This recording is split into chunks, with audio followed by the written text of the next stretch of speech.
Minister tried to overthrow Traoré with false accusations and is exposed. Live Minister of Defense General Mamadou Traoré sat in his spacious office overlooking the military headquarters in Ouagadougou, surrounded by documents that would either secure his political future or destroy his career entirely. As one of President Ibrahim Traoré's most trusted advisors and a key figure in the military leadership that had brought the young captain to power, Traoré enjoyed unprecedented access to classified information and strategic decision-making processes. However, 18 months of serving under Traoré's leadership had gradually eroded the general's initial enthusiasm for the revolutionary changes sweeping through Burkina Faso's government. The president's anti-corruption campaigns had already claimed several high-ranking officials, and his insistence on transpa more troubling from Traoré's perspective. The generals faced with the prospect of exposure and potential prosecution, Traoré had decided that removing Traoré from power represented his only viable option for self-preservation. However, rather than attempting another military coup, which would likely fail given Traoré's popularity among junior officers and enlisted personnel, the general had chosen a more sophisticated approach involving character assassination and political destabilization. Over the past 3 months, Traoré had carefully assembled a dossier of fabricated evidence designed to portray President Traoré as corrupt, incompetent, and secretly aligned with foreign interests hostile to Burkina Faso's sovereignty. The allegations included forged financial documents suggesting personal enrichment, manipulated communications implying treasonous coordination with external powers, and falsified reports claiming military weakness and strategic vulnerabilities. The centerpiece of this deception was a fabricated audio recording that appeared to capture Traoré discussing plans to sell strategic mineral rights to Chinese corporations in exchange for personal payments deposited in offshore accounts. Using sophisticated voice synthesis technology acquired through contacts in European intelligence services, Traoré's team had created convincing evidence of conversations that had never actually occurred. Supporting this manufactured evidence were carefully doctored financial records showing suspicious transfers to accounts allegedly controlled by the president's family members, along with forged correspondence suggesting coordination with foreign agents seeking to exploit Burkina Faso's resources. The documentation was professionally prepared and would likely withstand casual scrutiny, though detailed forensic analysis would eventually reveal its artificial nature. Traoré's strategy required perfect timing and maximum public impact to succeed before investigators could expose the fabrications. He had therefore arranged to present his accusations during the upcoming live television broadcast of the National Security Council meeting, where all cabinet ministers would be present and millions of citizens would be watching. The dramatic public revelation would create immediate pressure for Traoré's resignation while making careful examination of the evidence politically impossible. The general had also cultivated support among several other cabinet ministers who harbored their own grievances against the president's reforms. Finance Minister Jean-Baptiste Ouedraogo, whose department had been subjected to particularly intense anti-corruption scrutiny, had agreed to corroborate Traoré's accusations. Justice Minister Marie Sankara, frustrated by the president's interference with traditional judicial practices, had promised to provide legal justification for Traoré's removal from office. This coalition of disgruntled officials believed they could present their accusations with sufficient authority and coordination to create an unstoppable momentum for political change. They had underestimated both the strength of evidence that would be required to convince a skeptical public and the thoroughness of President Traoré's own preparation for such challenges. Unknown to Traoré and his conspirators, Traoré's intelligence services had been monitoring suspicious activities within the cabinet for several weeks. While they had not uncovered the specific details of the planned accusation, they had detected unusual patterns of communication and coordination among ministers who typically disagreed on policy matters. This intelligence had prompted the president to implement additional security measures and prepare defensive strategies for potential political attacks. More importantly, Traoré's commitment to transparency and documentation had created extensive records of his official activities, financial transactions, and policy decisions that would provide powerful refutation of false allegations. Every significant meeting, communication, and decision had been carefully documented and witnessed, creating an unassailable foundation of factual evidence that would expose any fabricated accusation. As the day of the televised National Security Council meeting approached, General Traoré felt confident that his carefully planned attack would succeed in removing an increasingly problematic president while positioning himself as a patriotic defender of national interests. He had failed to consider that truth possesses advantages over deception, that sophisticated planning cannot overcome, and that live television provides opportunities for immediate fact-checking that can destroy elaborate lies within minutes of their presentation. The National Security Council meeting convened at precisely 2 p.m. in the presidential palace's main conference room, with cameras broadcasting live to television audiences across Burkina Faso and streaming simultaneously to international news networks. President Traoré, flanked by his cabinet ministers and senior military advisors, opened the session with routine security briefings before transitioning to policy discussions that had become increasingly contentious in recent weeks. General Traoré sat with obvious tension throughout the preliminary proceedings, occasionally glancing at his prepared documents while monitoring the live television feed that confirmed millions of viewers were watching. His co-conspirators, Finance Minister Ouedraogo and Justice Minister Sankara, maintained careful poker faces while awaiting their predetermined moment to support his explosive allegation. 20 minutes into the broadcast, Traoré made his move. "Mr.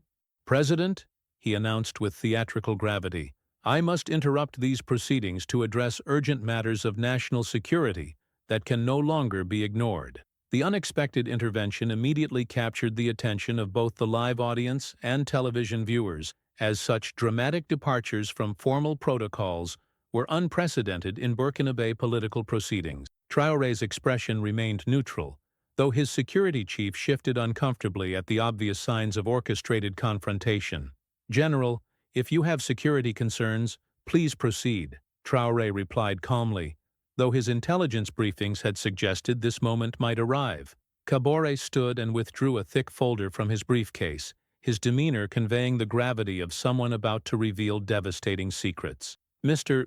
President, it is my duty to inform this council and the people of Burkina Faso that we have uncovered evidence of serious misconduct at the highest levels of government." The dramatic phrasing immediately electrified both the live audience and television viewers, while international news networks began interrupting regular programming to cover the unprecedented political confrontation unfolding in real time.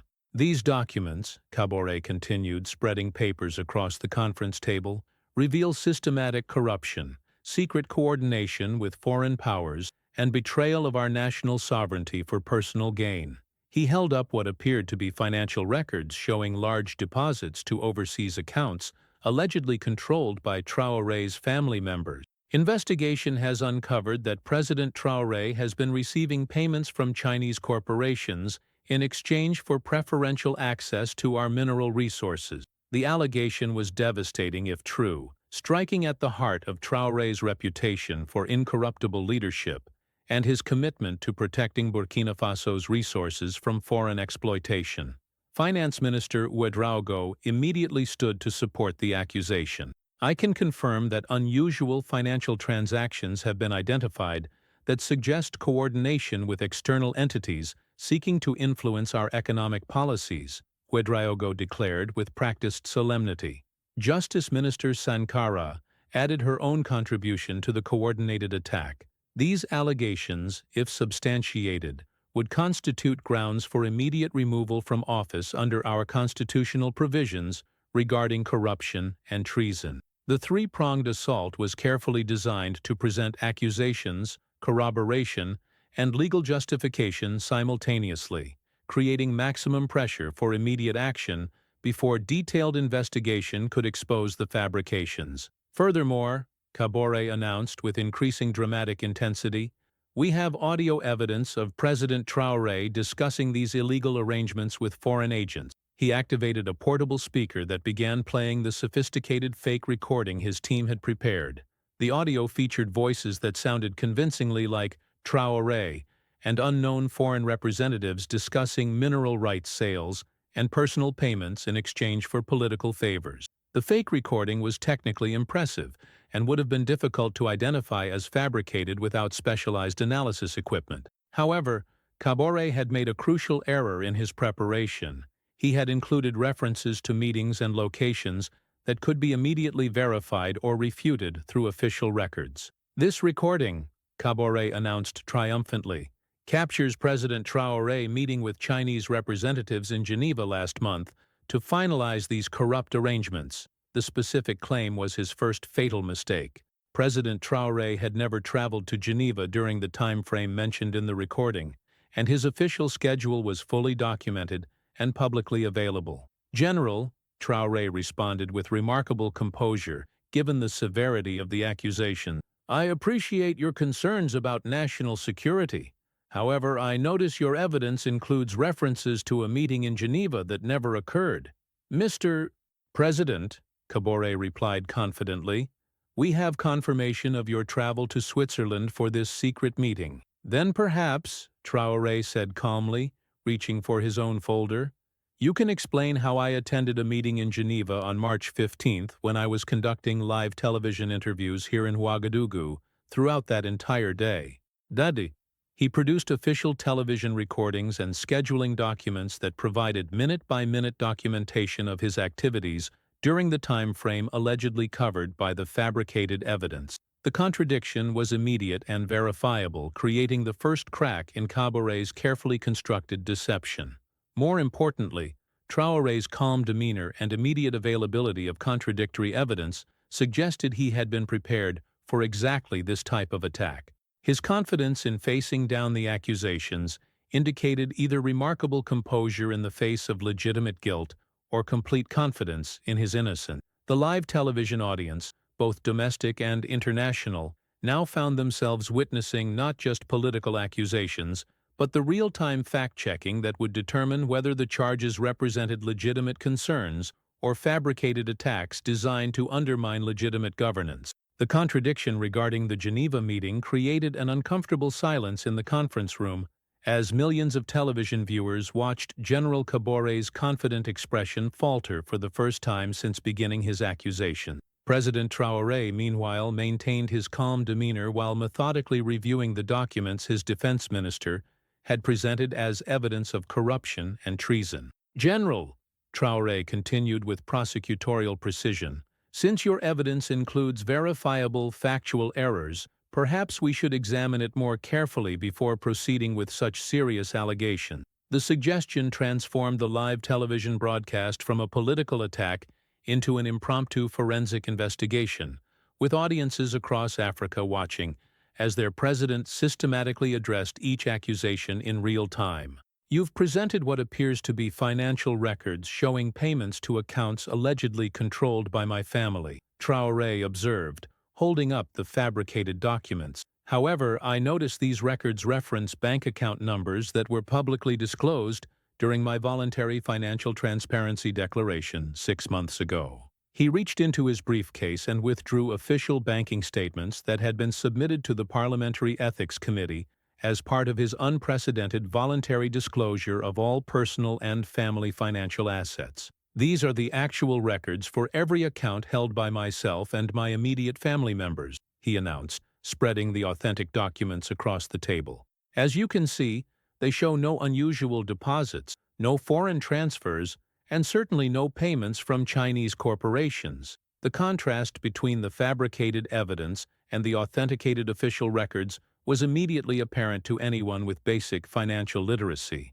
More damaging to Traoré's credibility was the fact that Traoré's voluntary transparency had created an unassailable foundation of documented evidence that made fabricated financial allegations easily refutable. Furthermore, Traoré continued, you've presented audio recordings that you claim capture me discussing illegal arrangements with foreign representatives. However, I noticed the voices in your recording discuss specific policy details that were never under consideration by my administration. He gestured toward his policy advisors, who had been taking notes throughout the confrontation. The mineral rights framework referenced in your recording was never proposed, never discussed in cabinet meetings, and never presented for legislative consideration. This suggests you're recording documents conversations that never occurred. The technical sophistication of the fabricated audio had been impressive, but Caboret's team had made the crucial error of including policy details that could be immediately verified or refuted through official government records. Their attempt to make the recording more convincing had instead provided clear evidence of its artificial nature.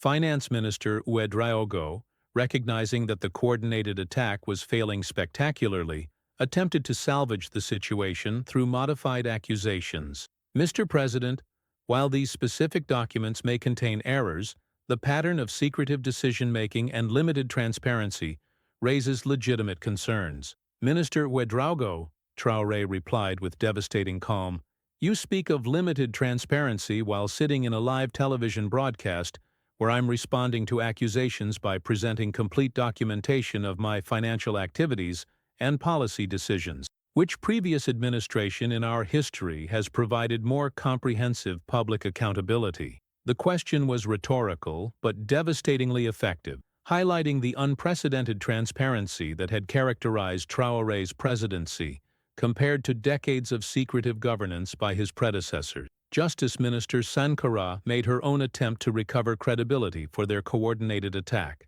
Mr. President, regardless of specific evidentiary issues, these allegations deserve formal investigation through proper judicial channels. I absolutely agree, Traoré responded, surprising everyone present, which is why I'm announcing live on television that I'm requesting immediate judicial investigation of every allegation presented today. However, I'm also requesting investigation of how fabricated evidence came to be presented to the National Security Council and broadcast to our citizens. The announcement transformed the entire dynamic of the confrontation. Rather than defending himself against accusations, Traoré had seized the initiative by demanding investigation of both the allegations and the process by which false evidence had been introduced into official proceedings. General Caboret, he continued with prosecutorial intensity, since you've presented evidence that contains verifiable factual errors and impossible chronology, I must ask, did you personally verify this information before presenting it as authentic, or were you provided with these materials by others? The question placed Caboret in an impossible position. Acknowledging that he had failed to verify the evidence would suggest incompetence, while admitting he had received fabricated materials from others would implicate a broader conspiracy to undermine the government through false accusations. Mr. President, Caboret replied with obvious discomfort, this evidence was compiled through careful investigation by qualified personnel. Then perhaps you can explain, Traoré pressed, how qualified personnel confirmed my presence at meetings in Geneva, when official government records show I was conducting live television interviews here in Ouagadougou at the same time.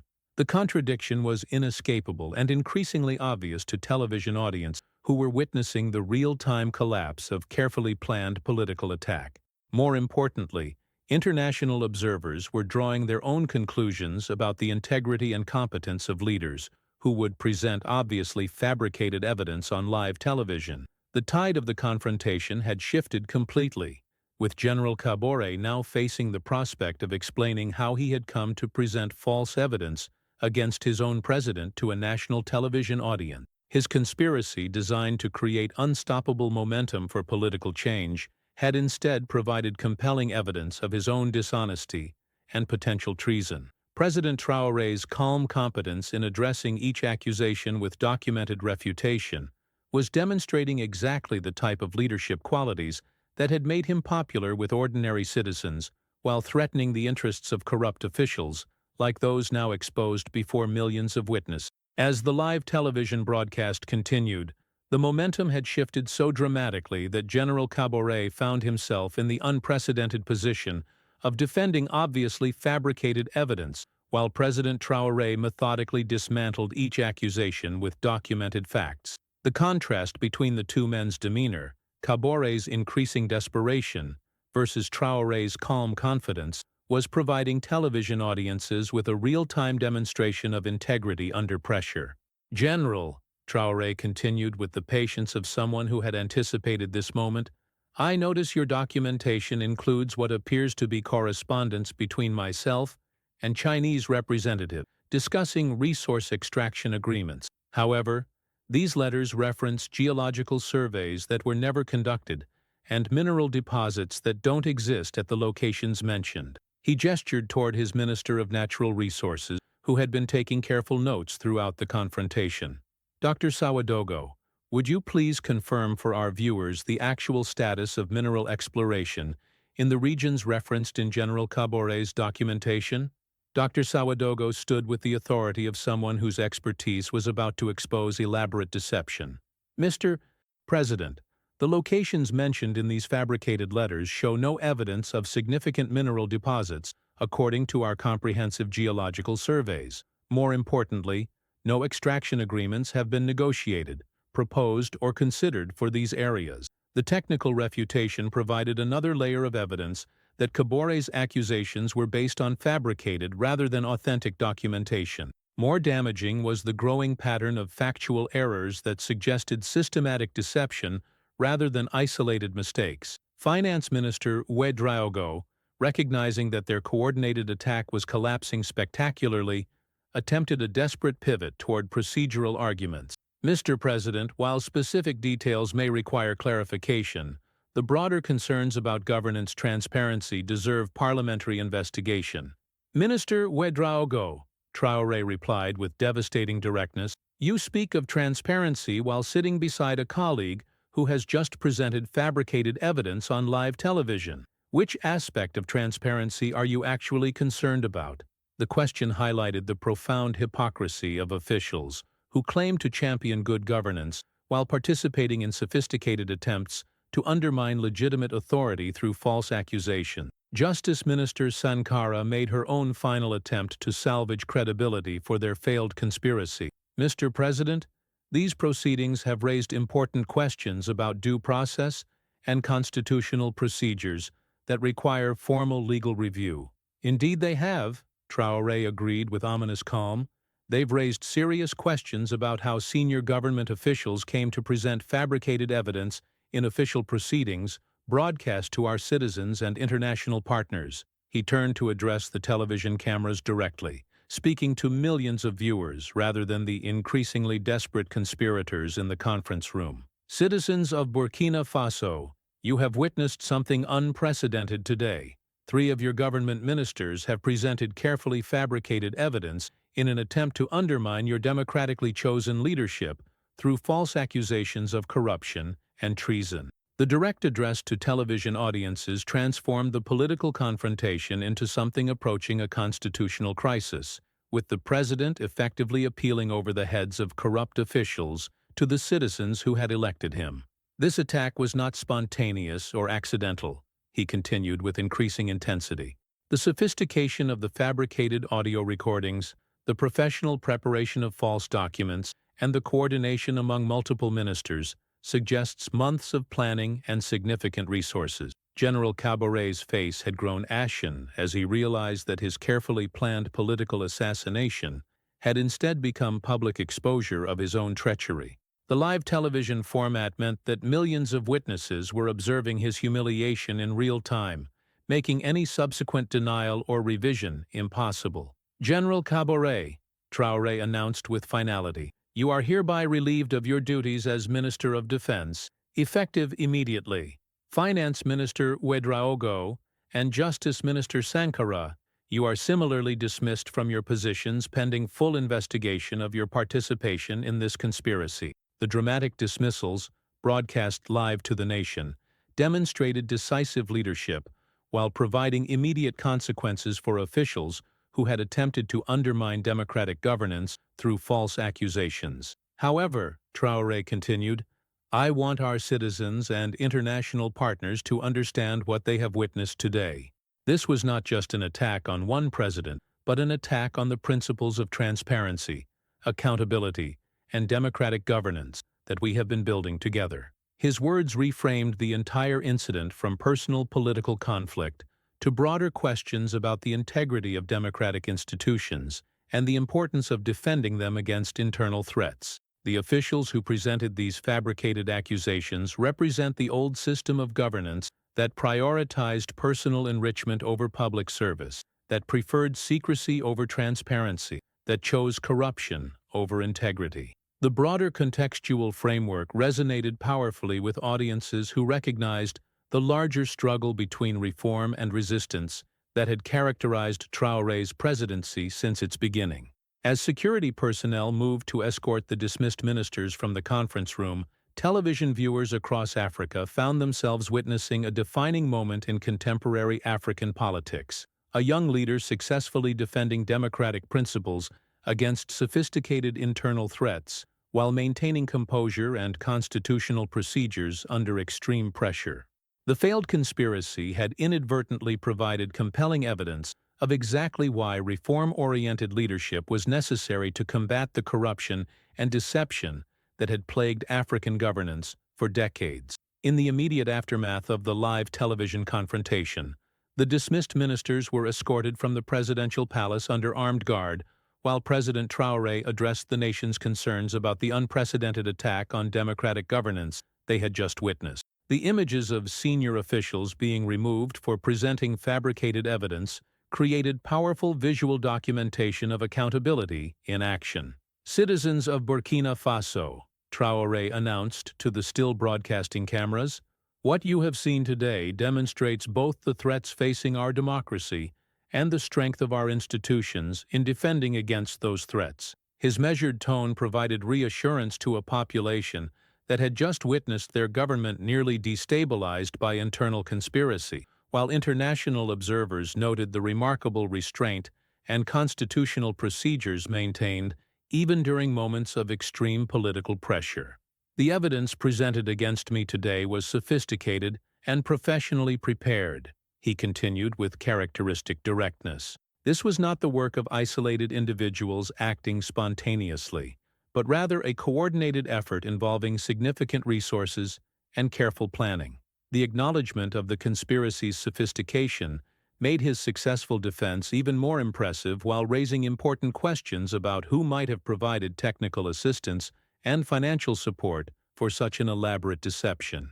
"However," he added with visible emotion, "the failure of this attack demonstrates something important about our progress as a nation.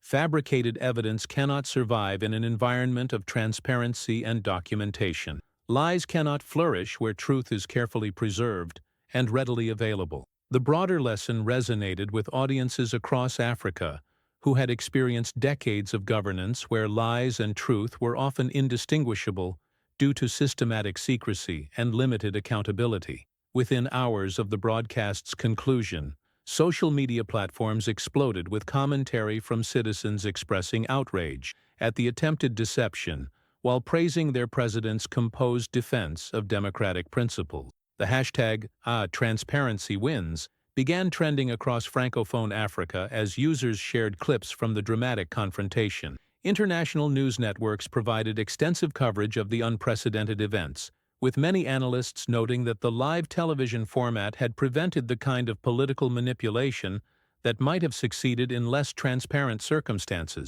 The immediate fact-checking enabled by Traoré's documentation had created a new standard for political accountability. More significantly, the failed conspiracy had inadvertently strengthened Traoré's position by demonstrating his preparedness, composure, and commitment to constitutional procedures, even when facing existential political threats. His calm dismantling of each fabricated accusation had provided compelling evidence of the leadership qualities that had made him popular with ordinary citizens. The judicial investigation that Traoré had requested during the live broadcast began immediately, with prosecutors examining not only the fabricated evidence but also the process by which it had been created, and the broader conspiracy that had attempted to use it for political purposes. Within days, forensic analysis confirmed what television audiences had already concluded.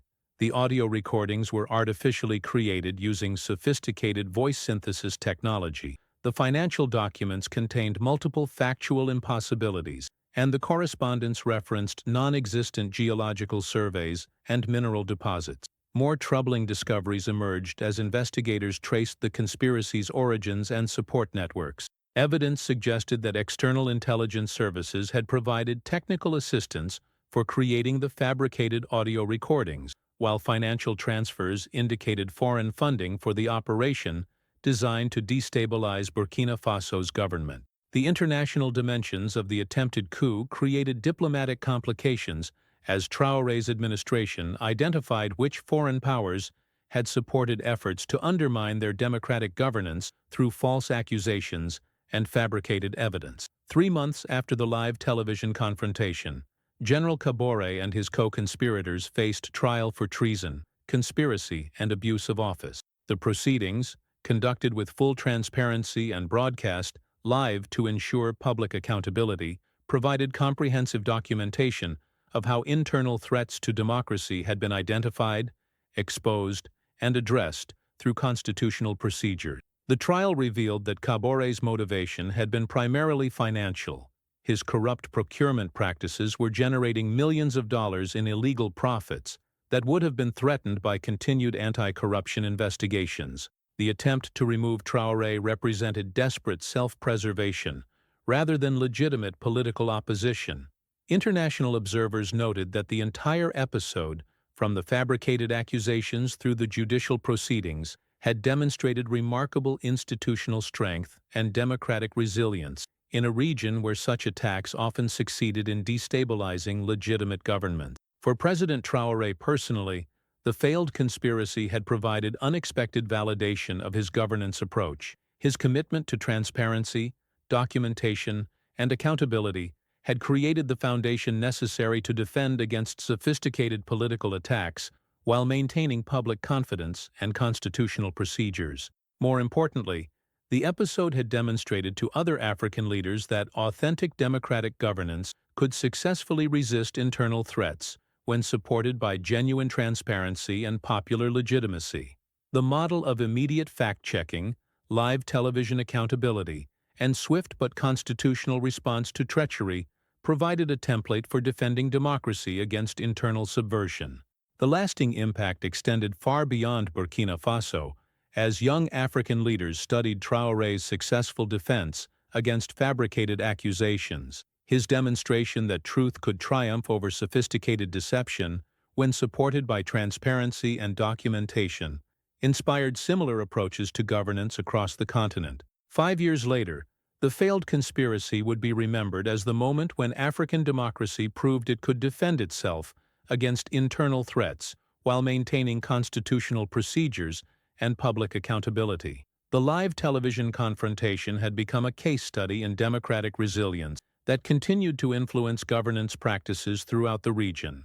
For the citizens who had witnessed their president calmly dismantling false accusations while maintaining respect for democratic institutions, the episode reinforced their confidence that authentic leadership could resist corruption and deception while serving the public interest with integrity and competence.